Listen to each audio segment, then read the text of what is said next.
Episode 2.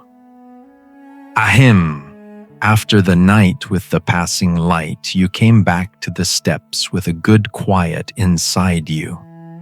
Not the kind of quiet that presses down. The kind that says, I'm here and it's enough. The lighthouse had blinked slowly all day, as if it had saved a part of itself for the evening. The sea was calm, the star silent. You sat down, your hands folded together, and you said almost in a whisper, Here, I feel like I gather myself. I answered you only with presence, with my simple way of staying without asking anything. And when the lighthouse beam passed over the water, it caught your eyes for a moment. You looked out at the sea and said very softly, I like that I don't have to be less in order to stay. That was one of those sentences people don't say often. One of those sentences that changes something inside, even if you can't see it right away. I drew a deep breath and said, You don't have to make yourself smaller, ever. The steps stayed quiet, like a room that knows how to hold truth without interrupting it. And right then, Ahem.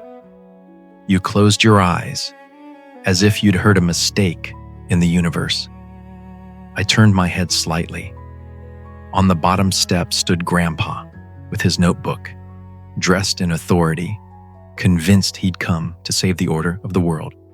He raised his pen like a small sword and announced solemnly, Quiet time. You opened your eyes slowly. Grandpa, we were already in quiet time. He frowned. Not that kind of quiet, he said. Quiet. By regulation, I asked calmly. What is regulatory quiet, Grandpa? He opened his notebook and began to read, as if he had an official speech prepared. Regulatory quiet includes 1. No dramatic sighs. 2. No meaningful pauses. 3. No emotional sentences after 7:50. You blinked. Then you said with perfect seriousness, Grandpa, I just said an emotional sentence. He froze for a second, then he made a short mark with his pen, as if checking off a violation. Noted, you turned toward me with that smile that says, I love him, but he's absurd, I said quietly. Grandpa, we don't do boot camp here. But discipline builds character, he insisted. You pointed toward the sea. The sea has no discipline, and it has character the size of a continent. The sea, just to weigh in, went psh. Grandpa stared at the sea, offended. Then he looked back at us as if he'd realized something deeply unpleasant, that here on these steps, his rules don't take.